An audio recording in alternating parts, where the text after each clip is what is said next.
Maicon e Verrete serão avaliados após um sentir dor no adutor, o outro sentir dor no posterior. E vamos ver aí como é que tá a situação. O Verrete, a gente tem até uma informação animadora sobre ele após o jogo contra a equipe do Fluminense. Também vamos falar sobre Maurício Lemos e melhorou. O Vasco finalmente conseguiu voltar a ser aquele Vasco de pressão alta, de domínio de bola, e a parte física ajudou. Isso e muito mais. A partir de agora, no nosso comentário vascaíno.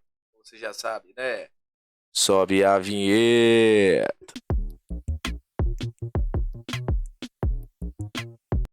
Salve, salve, torcedor vascaíno. Salve, minha galera do Comenta Léo. Saudações vascaínas. Estamos entrando no ar. Aquele abraço para você que está sempre junto com a gente, que curte, compartilha, que se inscreve no nosso canal. Que deixe seu comentário. Muito obrigado a você que está chegando pela primeira vez. Seja muito bem-vindo. Eu sou o Léo, aquele lugar de análise, informação, opinião. Tudo que envolve o Vasco está aqui. É um prazer imenso ter você junto com a gente. Vamos falar de Vasco, vamos trazer as informações do gigante. Porque já convido, inclusive, a galera que está chegando pela primeira vez a se inscrever, a dar uma moral, a compartilhar bastante, deixar seu like aqui, que é sempre importante. Mas, finalmente, o Vasco voltou a vencer bem, jogando bem. O Vasco da Gama, e aí o que eu falava durante toda a semana, inclusive teve gente que debateu, respeito, mas a gente sempre fala que a gente tira uma experiência depois a gente trabalhar com algo, depois a gente olhar muito, ter essa percepção de campo, porque não estava legal. O Vasco não era um time que conseguia ser aquele Vasco de pressão alta, de pressionar o adversário, de sufocar o adversário, de marcar bem, de sair em velocidade, de surpreender. O Vasco não estava conseguindo fazer isso. Eu falava muito da parte física, e às vezes era confundido com, tá dando desculpa, não é isso. Mas ficou claro.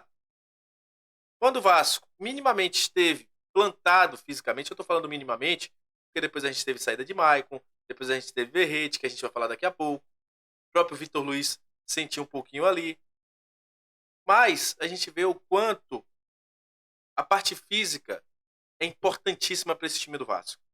Porque é um time que faz um press muito alto, que busca a bola, que amontoa marcadores em cima do portador da bola, que sufoca o adversário para fazer o adversário dar um chutão, o adversário tomar uma decisão, não deixa o time trocar passes rápidos. E o Vasco não estava sendo isso. E o Vasco foi isso contra a equipe do Fluminense. Um desses exemplos é o segundo gol. Uma pressão, o Vasco pressiona ali pelo o Fábio, tira todas as opções de passe do Fábio, o Fábio joga uma bola ali para o Ganso, e o João Vitor vem com fome e rouba a bola do Ganso. E aí, joga a bola na área, Verrete bate, bola sobra, gol do Vitor Luiz. É um pressing, é um time que busca essa pressão, e que eu digo que se a parte física do João Vitor não tivesse boa, ou se o time tivesse mais cansado, talvez o Ganso até dominasse a bola, virasse e pudesse fazer uma chance de gol para a equipe do Fluminense. Então, mostra a importância da parte física desse time. Mas aí vem o inverso. Quando se força demais, o time sofre. E aí 2 jogadores saíram ontem. Primeiro, saiu aí o Maicon. O Maicon sentiu na partida. Segundo, o Rafael Paiva. E aí o Rafael Paiva revelou, né, que o Maicon sentiu um pouquinho a posterior e o jogador será avaliado, obviamente, pelo Vasco assim que voltar aos treinamentos nessa segunda-feira. O Vasco também, obviamente, faz exames sempre depois dos jogos para saber se houve alguma lesão grave ou se foi somente uma dor do Maicon.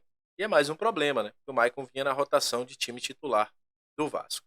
Sobre o Verrete, o Rafael Paiva também falou sobre a situação.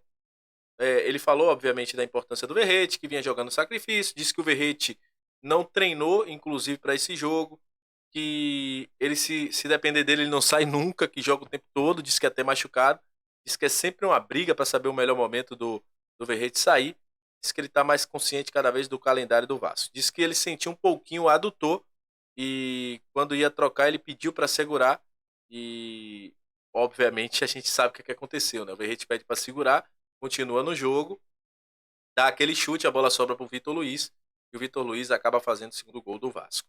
Mas o jogador que ficou com a bolsa de gelo no seu posterior, que foi onde ele sentiu a dor, na verdade no seu adutor, onde ele sentiu a dor, ele saiu de campo, saiu do estádio Newton Santos sem mancar. Não mostrou nenhum tipo de limitação para pisar ali. E parece, espero eu, né? Inclusive a imagem que foi traga aí pela galera, é, os amigos do Mário Coelho, no canal Mário Coelho, o Lineker, que estava lá na zona mista, o Verrete saiu aparentemente sem nenhuma limitação. Mas também, assim como o Maicon, passará por exames para saber. E aquela, o Vasco foi diferente. Também falar muito bem aqui do Adson, o quão é importante o Adson, um jogador que assumiu a função do Payet após o Payet ter saído, deu muita movimentação.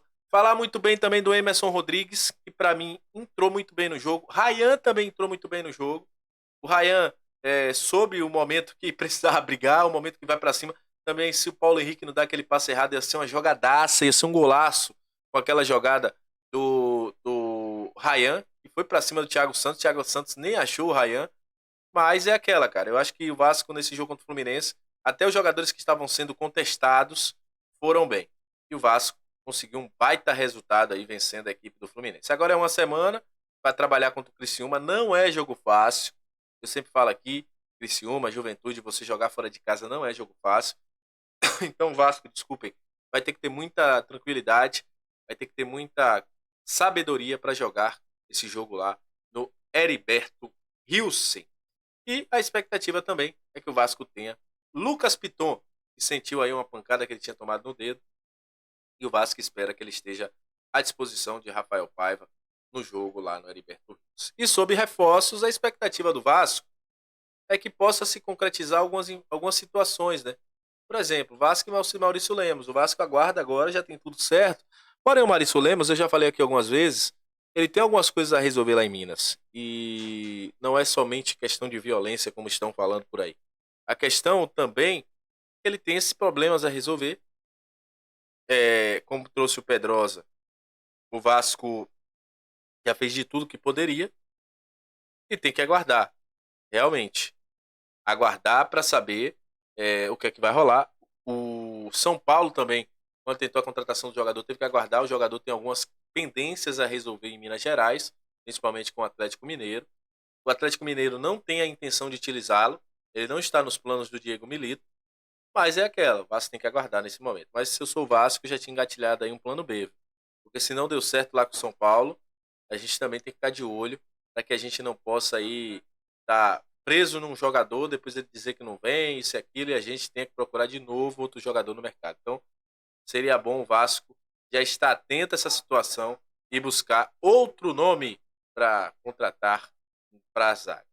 Então é isso, gente. Agradeço a você que chegou até esse momento do vídeo. Muito obrigado pela sua audiência. É sempre um prazer ter vocês junto com a gente.